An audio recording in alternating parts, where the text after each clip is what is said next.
¿Cuántos están contentos de estar en la casa de Dios? Por favor, levanta tu mano arriba y di con gozo, ¡aleluya! Amén. Es una bendición en esta tarde poder estar en la iglesia del Renuevo con todos ustedes. La verdad que para mí es una satisfacción y una bendición, aunque la verdad que no venía con intención de predicar, porque el día 31, el último culto de año, normalmente pues se hacen cultos libres y todas estas cosas, se lo he dicho al pastor, pero él lo ha visto bien. Así que aquí estamos por la voluntad de Dios. Amén. Os saludo a todos en el nombre de Jesús. Amén. Veo la iglesia bendecida, con ganas de adorar a Dios, con motivación y con ganas de servir al Señor. Amén. El hermano, creo que lo dije la otra vez, pero lo tengo que decir. El hermano Alberto fue mi pastor en el año 99. Me pasó por las aguas en una bañera, que dice que no se iba de pastor si no me pasaba por las aguas. Y en noviembre me pasó por las aguas en una bañera. Así que tanto el hermano pastor como la pastora tengo un gran aprecio porque han sido mis pastores, nos han inspirado mucha bendición todo el tiempo que estuvieron allí en Santiago y fue un tiempo muy bendecido. Amén. Deciros también que llevo en la casa de mi suegro, pues creo que son 23 años más o menos, 23 años. Y en 23 años, cuando yo venía a la iglesia, a la casa de mi suegro, pues no podía ir al culto porque él no era de Filadelfia. Y yo era de Filadelfia y predicador de Filadelfia. Y después de 23 años, que pueda ir a la casa de mi suegro y me puedo ir con toda mi familia a un culto de Filadelfia, orar y adorar a Dios.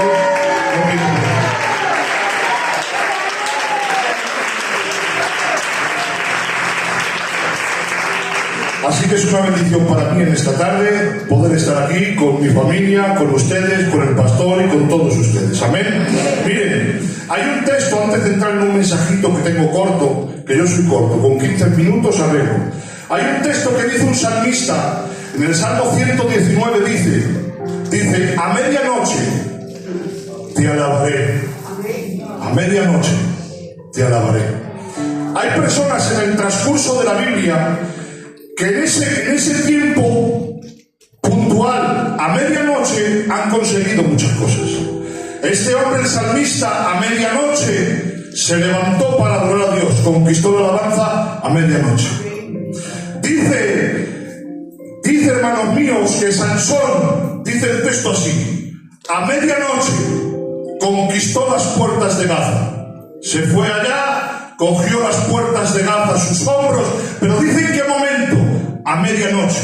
Sansón conquistó las puertas de Gaza. ¿En qué momento? A medianoche. También dice la Biblia que Ruth conquistó a Boaz, y dice el texto sagrado, a medianoche. A medianoche conquistó Ruth a Boaz. Pero hay un texto que me asombra. Dice la Biblia que hay dos hombres que están encarcelados, concretamente en la cárcel de Filipos. La Biblia dice que sus espaldas estaban abiertas por tantos latigazos y por tantas varas. Uno a otro se tenía que secar la sangre de los varazos que le habían dado por predicar la palabra de Dios.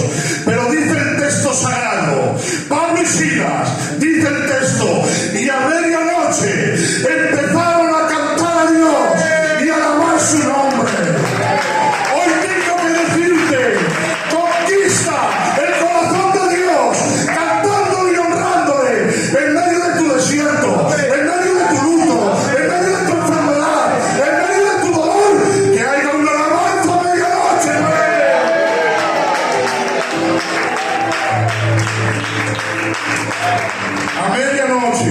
Conquistaron el corazón del Padre.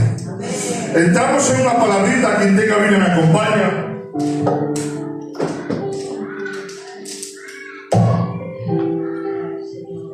Mateo capítulo 27.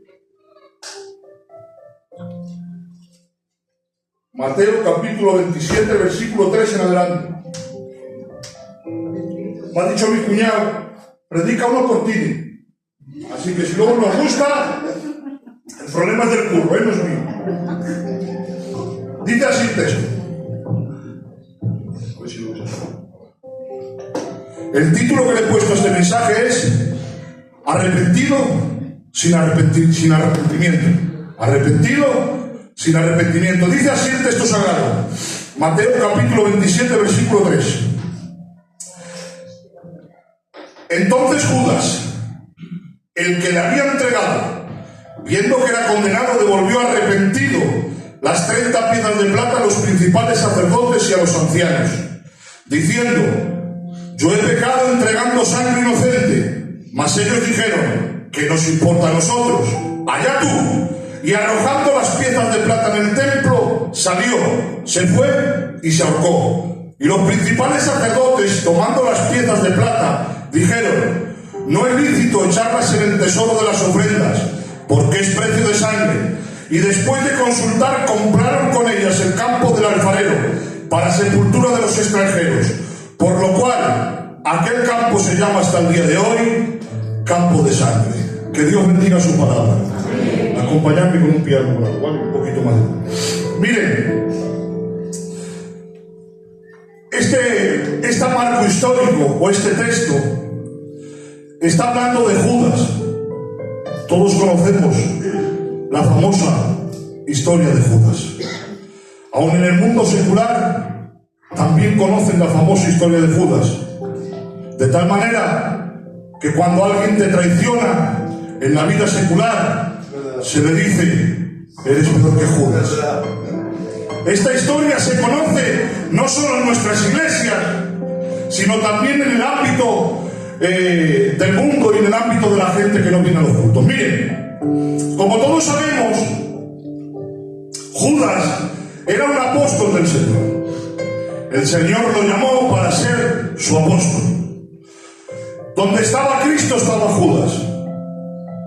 Cuando levantó a Lázaro de entre los muertos, allí estaba Judas. Cuando levantó a la niña que resucitó, allí estaba Judas. Judas era uno más de los 12 discípulos. La historia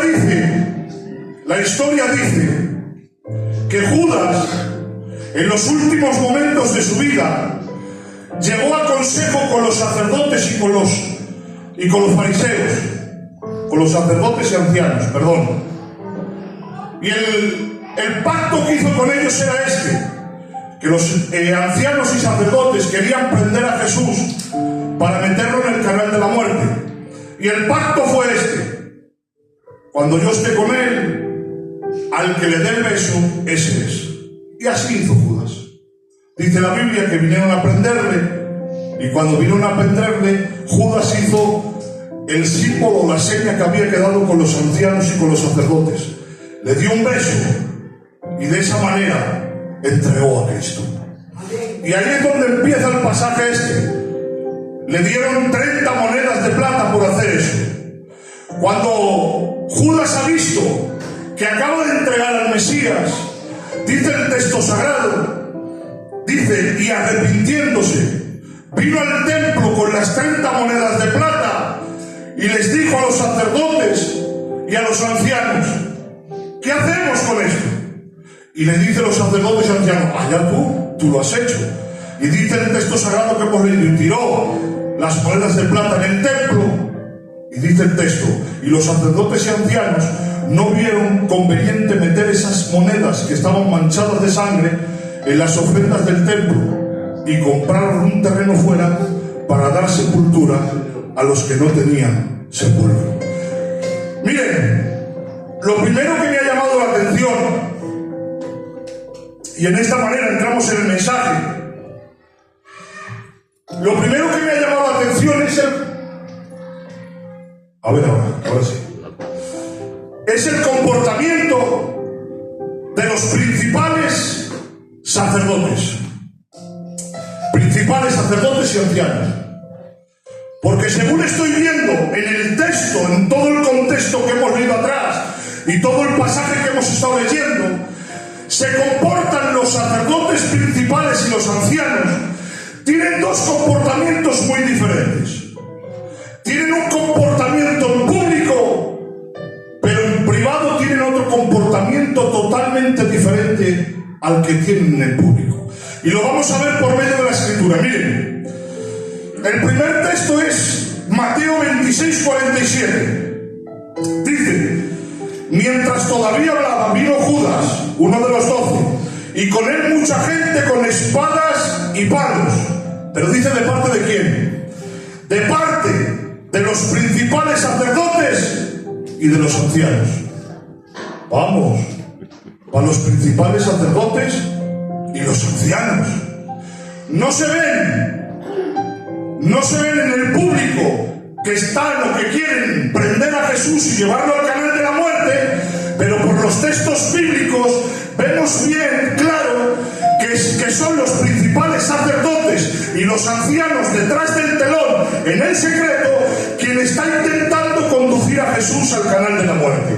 El siguiente texto dice, Mateo 26, 59, y los principales sacerdotes y los ancianos y todo el concilio buscaban falso testimonio contra Jesús para entregarlo. Vuelven a aparecer los principales sacerdotes y los ancianos. ¿Y cómo vuelven a aparecer? Detrás del telón, donde el público no les ve, pero con la misma intención: intentar levantar un falso testimonio contra Jesús para meterlo en el canal de la muerte. Y el tercer texto, Mateo 27:1, dice: venida la mañana, todos los principales sacerdotes y los ancianos del pueblo entraron en consejo contra Jesús para entregarle a muerte. Otra vez, por tercera vez, aparecen los principales sacerdotes y los ancianos para entregar a Jesús a la correduría de la muerte. Así se comportan en su lugar secreto, donde nadie les ve. Pero ahora vamos a cambiar la moneda y vamos a ver cómo se comportan en el lugar público.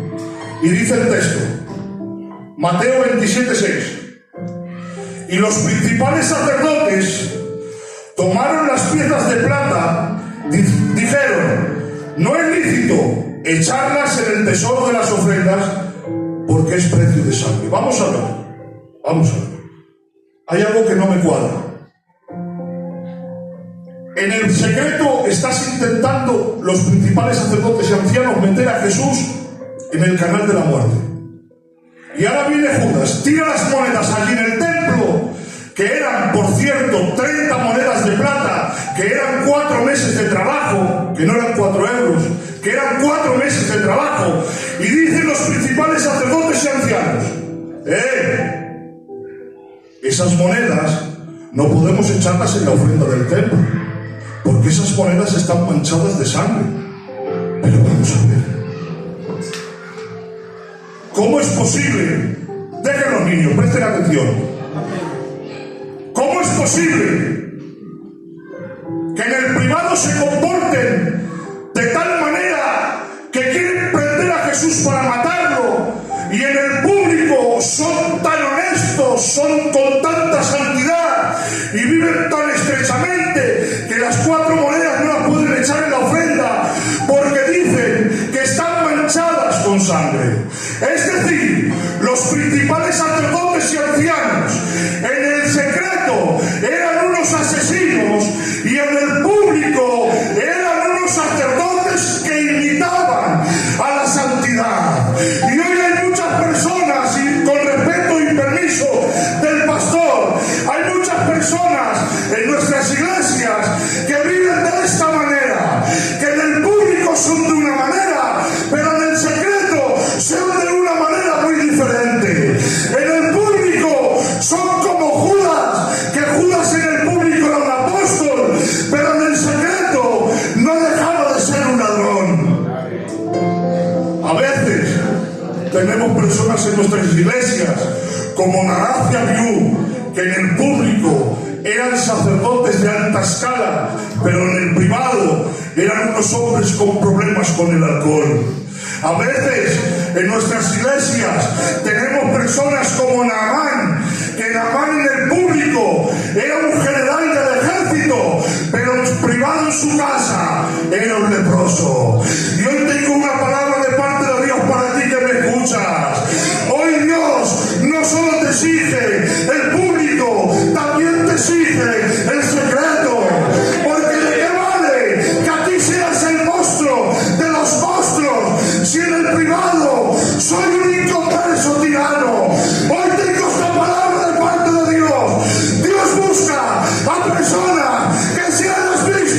en el público que en el secreto.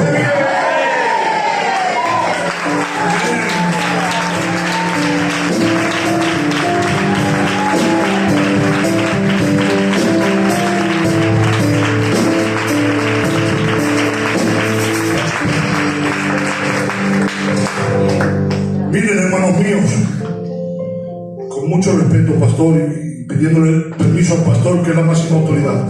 Hermanos míos, me pongo yo. Yo soy el pastor de Marín por la gracia de Dios. Si yo me comporto en público como lo que soy, el pastor de Marín, voy al cultico allí, saludo a uno, saludo a otro, hermano, Dios te bendiga, me siento allí, levanto mis manos y me comporto como lo que soy, un pastor en el público. Pero si en el secreto no vivo como pastor, estoy perdiendo el tiempo.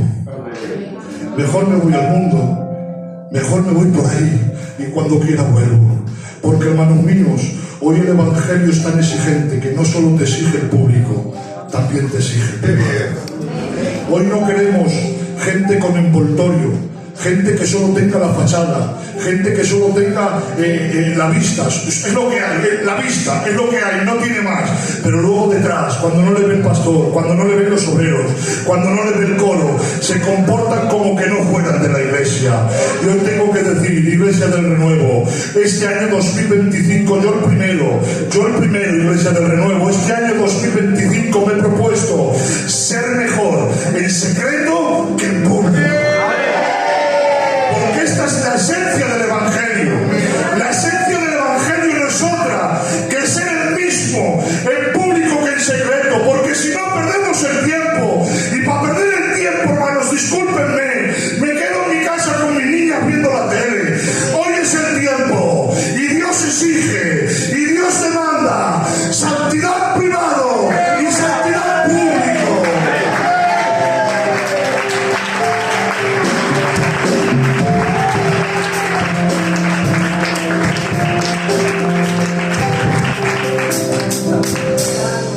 Amén. Amén. ¿Cuánto lo creen, por favor? ¿Cuánto lo creen? Amén. Y dicen un fuerte amén. Amén. Amén. Seguimos un poquito más, 5 minutos, que yo no soy pesado. Bueno, de peso sí. Miren, este texto me rompió la cabeza. Miren lo que dice Mateo 27:3, que es el texto de partida. Entonces Judas, el que había entregado, viendo que era condenado, escuche, viendo que era condenado, devolvió arrepentido las 30 monedas de plata. Cuando he leído este texto, la cabeza un puzzle deshecho. Dice el texto: entonces Judas devolvió arrepentido las 30 monedas de plata. Vamos a ver. Dice que Judas arrepentido. Si una persona se arrepiente, Dios la salva. Sin embargo, de Judas se le habla en el Antiguo Testamento como el hijo de perdición. Y no solo en el Antiguo Testamento, sino también en Hechos de los Apóstoles. Habla de Judas y dice que su casa está inhabitable, que no era habitada, o sea, que era condenado. Entonces, ¿cómo dice el texto sagrado que Judas se arrepintió? Y he empezado a buscar, y he empezado a leer, y he empezado a mirar, porque todo tiene una explicación. Y os la voy a dar en esta tarde. Miren, todo en la vida hay un original y hay una copia. Todo en la vida. Yo me compro una camisa, voy al Corte Inglés, me compro una camisa de Ralph Lauren, me la pongo y al feo lo hace guapo la camisa de tan buena que es. Pero ese mismo estampado, me meto por internet, en AliExpress, el mismo estampado, y pone hasta la etiqueta, Ralph Lauren. El mismo estampado. Me la pido, me la traigo, me la pongo en casa y curro. Parece que tengo el cuerpo deforme. Pero no es que tengas el cuerpo deforme, es que la camisa es una imitación y es nueva. Todo en la vida tiene su original y su copia. De Dios también está nuestro Dios verdadero y hay muchos dioses falsos. Está la fe verdadera y está la fe falsa. Y cómo no, está el arrepentimiento genuino y está el arrepentimiento falso. Miren, en 2 de Corintios capítulo 7, versículo 9, habla de dos arrepentimientos muy diferentes. Y dice cuál es la meta de cada uno. Dice, hay un arrepentimiento que te lleva a la salvación y hay un arrepentimiento que te lleva a la muerte. Nos lo explica Pablo en 2 de Corintios capítulo 7. ¿Y cómo es esto? ¿Cómo es que hay dos arrepentimientos? Pues te lo voy a explicar. Miren, la palabra arrepentimiento en el original, en griego, que yo no sé griego, ni me la doy de que sea griego, ni nada de eso, lo que pasa es que cojo un libro y lo veo en el libro y os lo transmito. La palabra arrepentimiento en el original, en el griego, tiene dos palabras diferentes. Hay dos tipos de arrepentimiento. El primero es, a ver si me sale, bendito sea tu nombre, metaneiomai, me ha salido, en marino me salió, metaneiomai. Metaneiomai significa, ese arrepentimiento sí, significa que llora, que le duele, que le compuja las entrañas, como hizo con Judas, que lloró, le compujo las entrañas, tiró las monedas de plata. Metaneiomai llora mucho, pero no hay cambio, sigue siendo el mismo. Metaneiomai lo único que hace es hacerte sentir dolor, hacerte llorar, pero sin ningún cambio. Sin embargo, hay otra traducción del arrepentimiento, la otra palabra, que es metanoia, así ya lo conocemos más. Y metanoia no solo es que te hace llorar, no solo es que te hace sentirte triste, no solo es que te compuje, sino que te hace cambiar totalmente de vida. Tienes un giro de 180 grados en tu vida. Es decir, metaneiomai, solo lloras y no hay cambio, y metanoia, lloras, pero hay cambio. Ahora entiendo el texto cuando dice que Judas se arrepintió. Metaneiomai, solo lloró, solo se entristeció, pero no hubo cambio. Sin embargo, la iglesia del renuevo necesitamos urgentemente que el arrepentimiento original, el metanoia, esté con nosotros, que haya lloro, que haya quebranto, que haya tristeza, pero que haya un cambio de vida.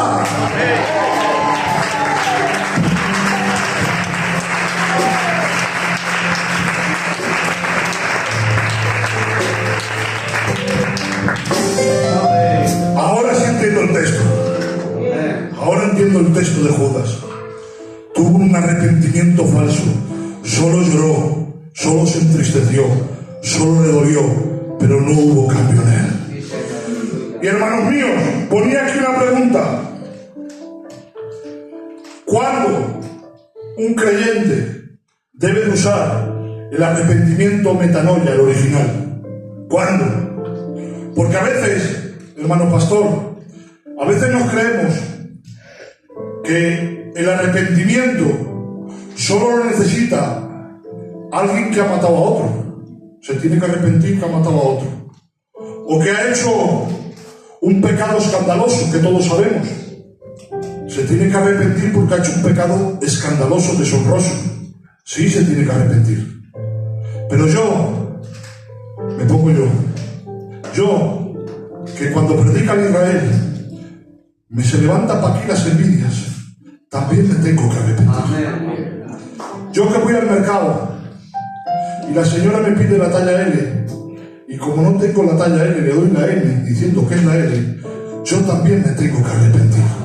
Para cosas tan sencillas diarias necesitamos el arrepentimiento metanoia todos los días. Y es que el compendio bíblico nos hace ver que el arrepentimiento original, el arrepentimiento metanoia, el arrepentimiento que hay cambio, tiene que ser un compañero de viaje del creyente desde que acepta a Dios hasta que Cristo venga por su iglesia. Todos los días el pastor de Marín tiene que arrepentirse, porque todos los días tengo suciedad en mí, todos los días tengo pensamientos deshonrosos,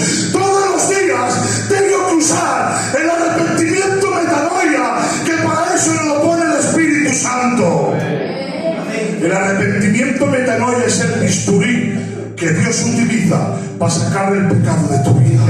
Por lo tanto, el arrepentimiento no solo lo necesita quien tiene pecados grandes o ostentosos, sino tú y yo, que tenemos pecados ya diarios, malos pensamientos, malos deseos. Necesitamos todos los días encontrarnos con el arrepentimiento metanoia.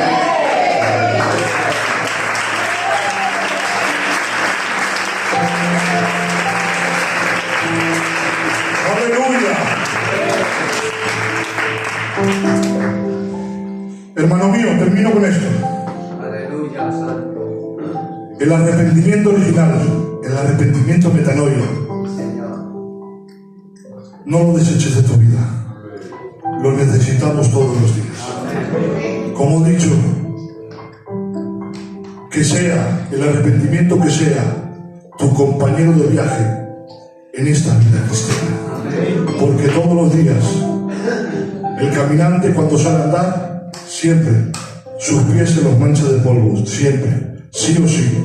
Pues igual el creyente, todos los días nos manchamos con polvo, con cosas que no queremos, con deseos que no queremos, con cositas que nos vienen a la cabeza, con aquello que siento deshonroso, con cosas. Por eso el creyente, hoy, más que nunca, si quieres ser un creyente efectivo, un creyente con éxito, un creyente viviendo cerca del Calvario, tienes que ser compañero del arrepentimiento metanoia. Un aplauso